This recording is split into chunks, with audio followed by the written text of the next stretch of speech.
Canto 1, Chapter 16, text number 11.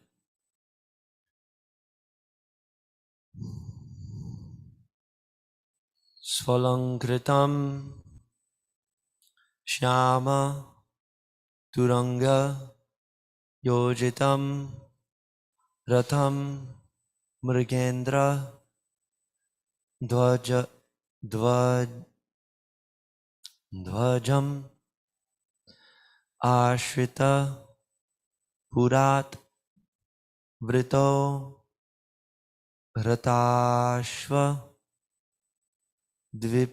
Dvipapati Yuktaya Swasenaya Digvijayaya Nirgataha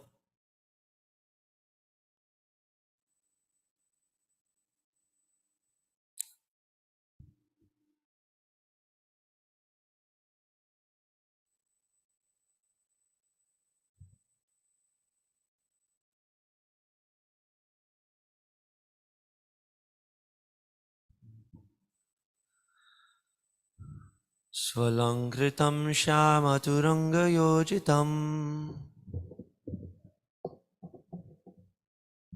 Ratam Mrigendra Dvajam Ashrita Purat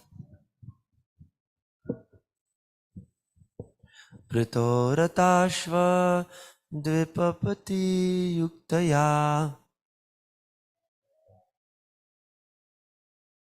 Swasenaya Digvijayaya Nirgata Svalankritam Shamaturanga Yojitam Ratam Mrigendra Dvajamashita Purat Vritoratashva Dvipapati Yuktaya Swasenaya Digvijayaya Nirgata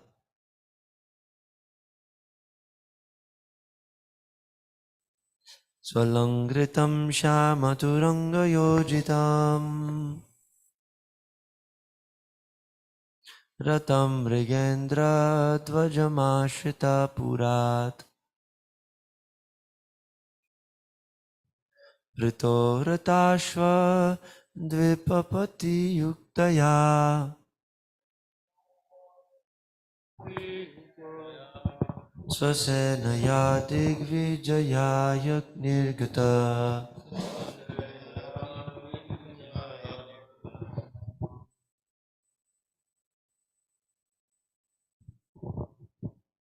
Svalankritam Shamaturanga Yojitam Svalankritam Shamaturanga Yojitam Ratang Mrigendra Dvajamashita Purat Ratam Megendra Dvajamashita Purat Vitoratashva Dvipapati Yuktaya Pritoratashva Dvipapati Yuktaya Swasenaya Digvijayaya Nirgataha Swasenaya Digvijayaya Nirgata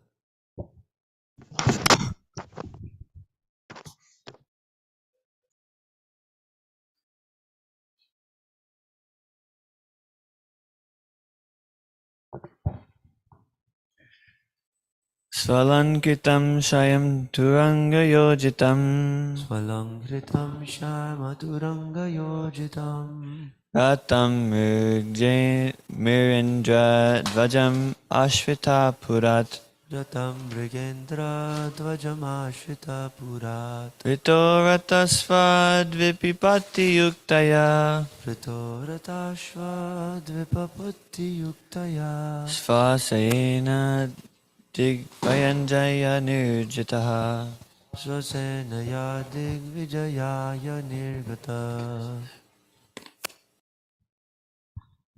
Svalankritam Shyamaturanga-yojitam Shalangritam Sharmaturanga-yojitam Ratam Mrigjendra Dvavajamashrit Purat Ratam Mrigendra Swajamashita Pura Ritro Rata Swadipapati Yuktaya Ritoratashva Dvipapati Yuktaya Svasan Vijaya Yadika Swasena Salankritam Shamaturanga-yojitam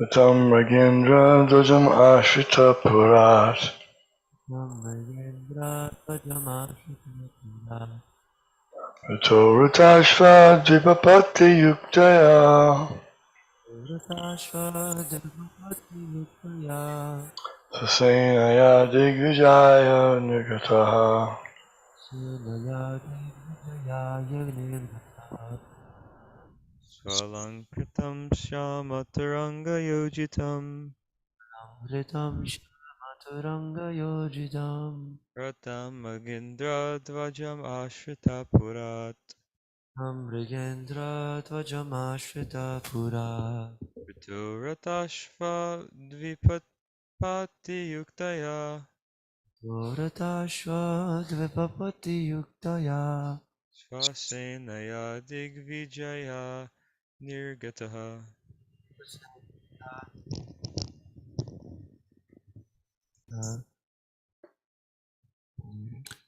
Svalankritam Shyamatang Turangaya Yojitam Svalangritam Shamaturanga-yojitam Ratam Nijendra Dvajam Ashita Purat Ratam Mrigendra Svajamagshita Purat Vrito Ratashva Dvipapati Yuktaya Vritaratashva Dvipapati Yuktaya Svasenaya Digvijayaya Nirgataha Svasenaya Digvijayaya Nirgata Svalankritam Shamaturanga Yojitam Sankritam Shama Taranga-yojitam Vratam Mrigendra Dvajamashvita Purat Ratam Mrigendra Dvajamashura Purat Vitoratashva Dvipapati Yuktaya Vritoratashva Dvipapati Yuktaya Swasenaya Digvijayaya Nirgata Svasenaya Digvijayaya Nirgata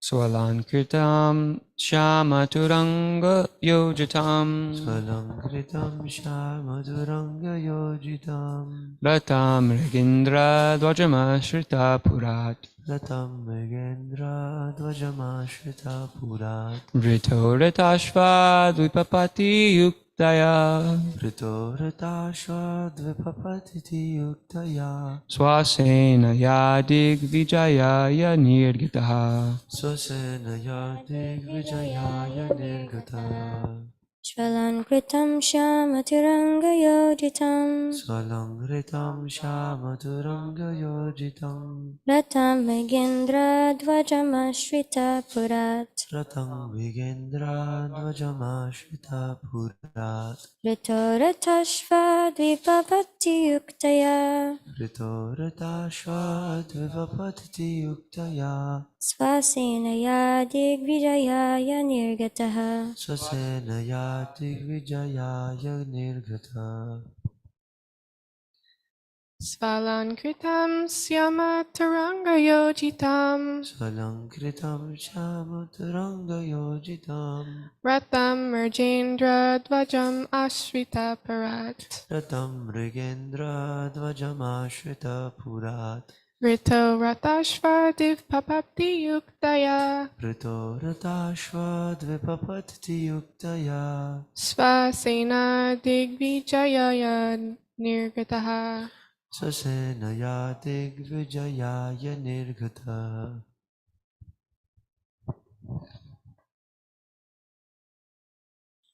Su alankritam, very well decorated. Shyama, black. Duranga, horses. Yojitam, tackle, tackled.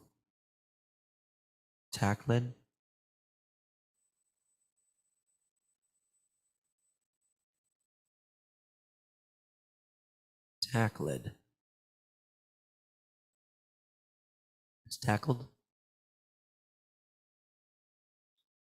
Ratam, chariot. Mriga Indra, lion. Dvajam, flagged. Ashritaha, under the protection. Purat, from the capital.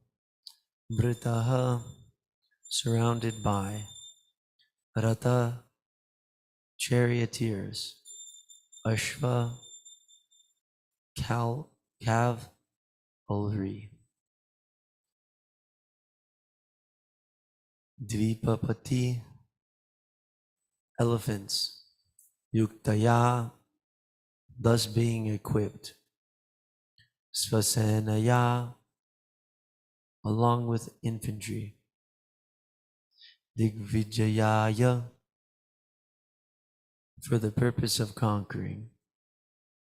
Nirgataha, went out. Translation purport by His Divine Grace A.C. Bhaktivedanta Swami Prabhupada. Translation. Maharaj Parikshit sat on a chariot drawn by black horses. His flag was marked with the sign of a lion. Being so decorated and surrounded by charioteers, cavalry, elephants, and infantry soldiers, he left the capital to conquer in all directions. Purport. Maharaj Parikshit is distinguished from his grandfather Arjuna, for black horses pulled his chariot instead of white horses. He marked his flag with the mark of a lion, and his grandfather marked his with the mark of Hanumanji. A royal procession like that of Maharaj Parikshit, surrounded by well-decorated chariots, cavalry, elephants, infantry, and band, not only is pleasing to the eyes, but also is a sign of a civilization that is aesthetic even on the fighting front. That's nice. So, Prabhupada is highlighting some of the details of the military procession of Maharaj Parikshit compared to that of Arjuna. So, in the Bhagavad Gita purports, Prabhupada describes how the Arjuna's flag was marked with Hanumanji, and that auspicious presence of the pure devotee on the flag of the Pandavas or Arjuna's chariot was another sign that Arjuna would come out victorious in the battle of Kurukshetra. Wherever there are the pure devotees, there is Krishna, and wherever there is Krishna, there is always victory. So, the flag of Maharaj Parikshit was marked with a lion.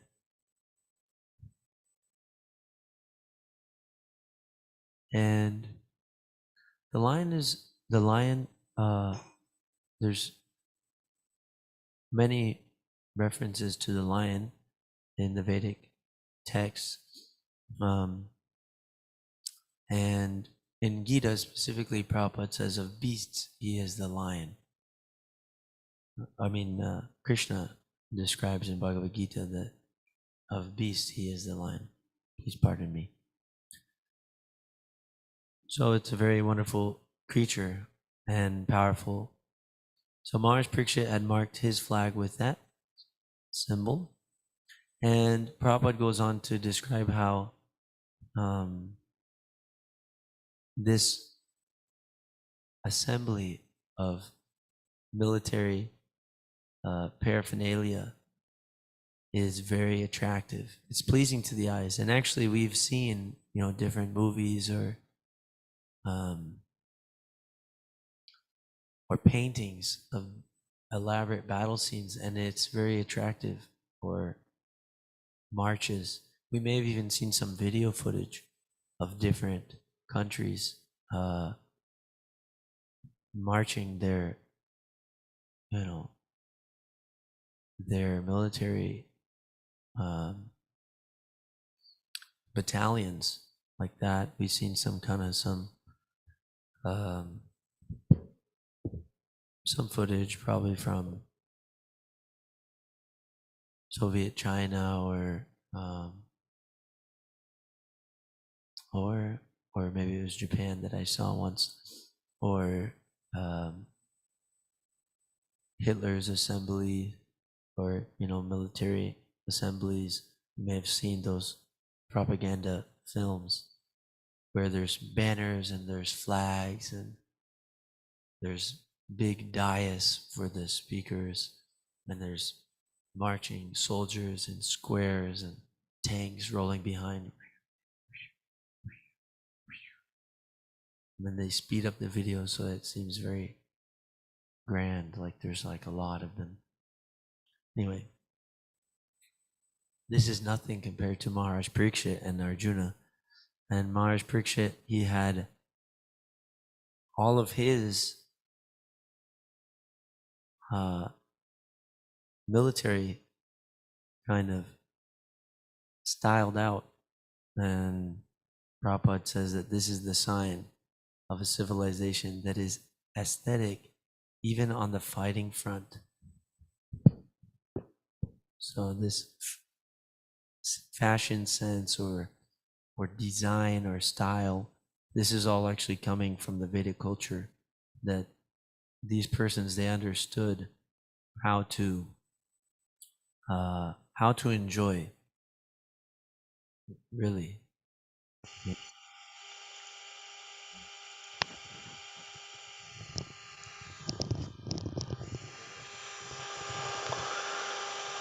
The idea of Digvijay means to go out. Dig means dik means directions, and Vijay means one who conquers.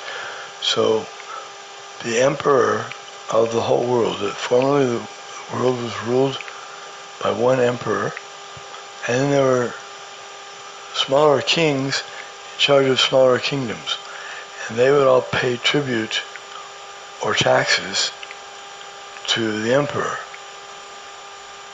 And so in this way the Kshatriyas ruled under one emperor, but then there are many kings, and then there's the kings, there's also landlords and other things. So it's a very organized system. And the advantage of that is that everyone's united, that they're working under one emperor. And although the other systems we have, capitalism and democracy and socialism, also may work, but that system was especially effective because the emperor or the king was trained to be the representative of God, and he had to have godly character.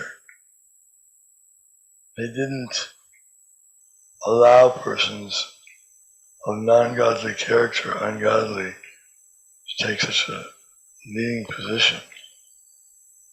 They also had, it wasn't just a totalitarian single person in charge. He was accountable to the Brahmanas. Congress or Parliament of Brahmanas would have to be pleased with the way he was ruling. If they weren't, they would correct him by words. And if he still didn't take their advice, then they would remove him by their own mystic powers, their own Shakti. So, in that sense, we don't need to think that the Vedic culture was a kind of backward, totalitarian system where no one had any say. No, the Brahmanas were all for peace. We hear about, in Bhagavad Gita, Krishna says, Shamodamalakapaksham, that the Brahmins are peaceful. They prefer everyone to live happily, peacefully. But they know that there's a group of people that will not live peacefully. They'll always create disturbance. Therefore, there has to be a strong government to stop them from creating havoc. Those, the ordinary people should be able to be peaceful. They shouldn't have to worry about thieves and attackers and molesters and so many things. You shouldn't have to worry about that because the government should take precaution. Formerly that was the case. Even I remember in our youth, everybody had a lot of confidence in the police department. If someone stole something, he reported it. They took it so seriously. They would really try hard to find out who the thief was. They didn't just say, "Well, how much did you steal?" They said, "Well, he stole my phone. It's only worth $700. Just buy another one. You can get one on special." It's too difficult now, they think, to enforce the no stealing laws. But as we've been hearing the last few days, when the greatest deterrent to crime has to be strong rod of punishment, rod of chastisement. Of course, they need good all-around lifestyle, society too.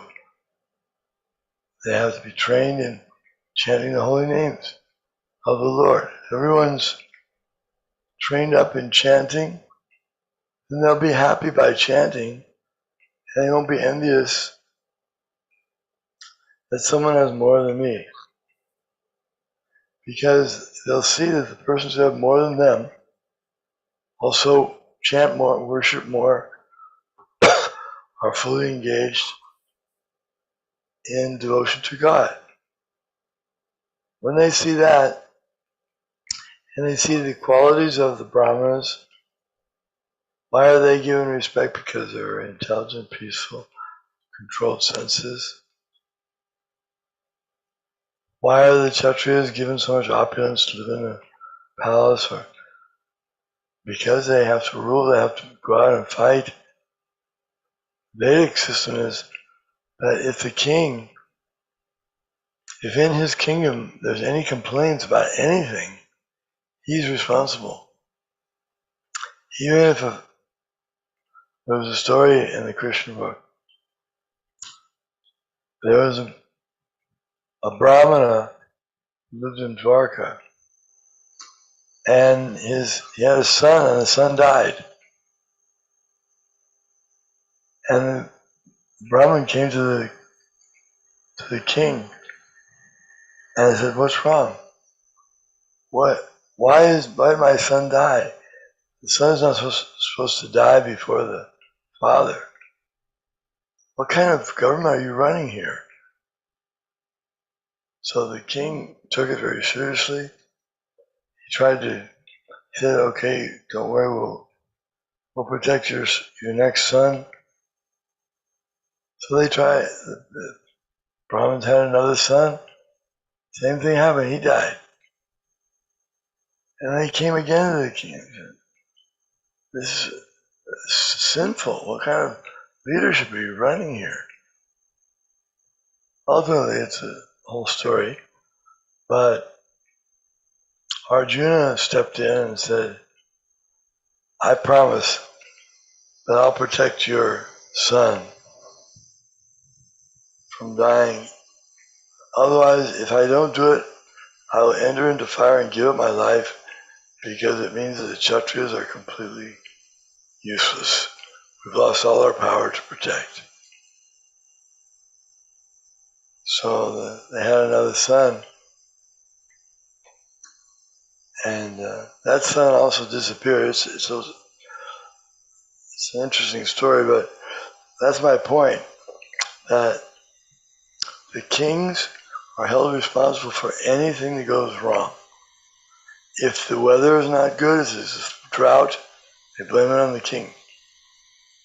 So then the king will arrange for more sacrifice to be performed to worship God and the subordinate demigods. Everything is resting upon the good government. They say, if the Chanakya Pandit says, if the king is good, then the citizens will be good. And if the king is bad, then the citizens will be bad. Achare pragyo, no, or something is yad yad achare, yad yad charity. What is that verse? The come and follow the footsteps of a leader. So, if the leader of the country is pious and God-loving, God-serving, then the rest of the kingdom will be good. Thank you very much. Yeah. Thank you, Maharaj.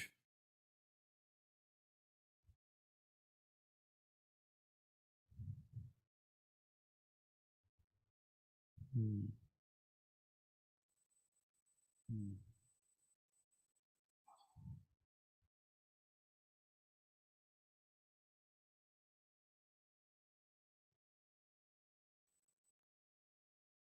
Actually, this just on this point uh, of setting this example, um, we're actually there's one devotee book distributor, and he was doing his book distribution, and he met one military man on the campus somewhere while he was distributing, and he was impressed with this gentleman, that his military gentleman, that he was very much um, you know, high functioning, person. And he had a realization, and he brought that back to the other book distributors, that, how serious does this military man take his duties and take his life, and, put his effort to, be nice and fit and healthy and sharp and, proper and all these things. How much energy that person spends for that. This book distributor had a realization that, we should at least put that much type of effort into our devotional service. That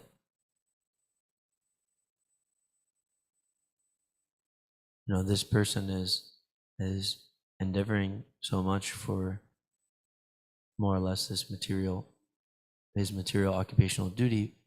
We have the highest occupation, and if we can take seriously our duty as Krishna servants and representatives of the Parampara, then Krishna will use us to guide and to lead those persons who are very great and powerful. And Prabhupada actually explains in one letter, or maybe it wasn't a letter that I read, but that if we simply continue this Harinam Sankirtan movement, we continue our chanting, our public Sankirtan, and we distribute this literature, then automatically there will come forward a class of righteous rulers that are inclined with the Kshatriya spirit, but are real Kshatriya qualities, meaning that they also like to submit themselves to the Lord's will and to the will of the Brahmanas, the guidance of the Brahmanas. So, and when those very great persons, very powerful, very beautiful persons take up this path, then it will be easy for the common man, And similarly, sometimes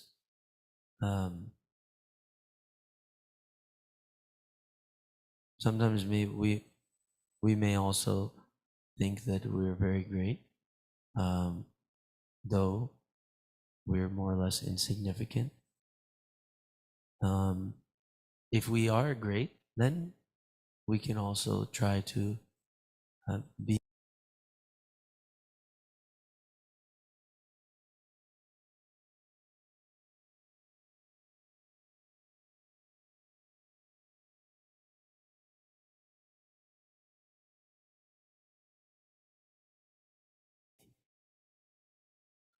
So we can, if we really think that we're great, then we can try our best to be exemplary, and that exemplary is not necessarily according to our own research or our own ideas, but exemplary means strictly trying to take up the mood and activities and behaviors that were instructed by the Parampara, and Prabhupada is our link to the Parampara. Prabhupada teaches us how to serve Krishna, so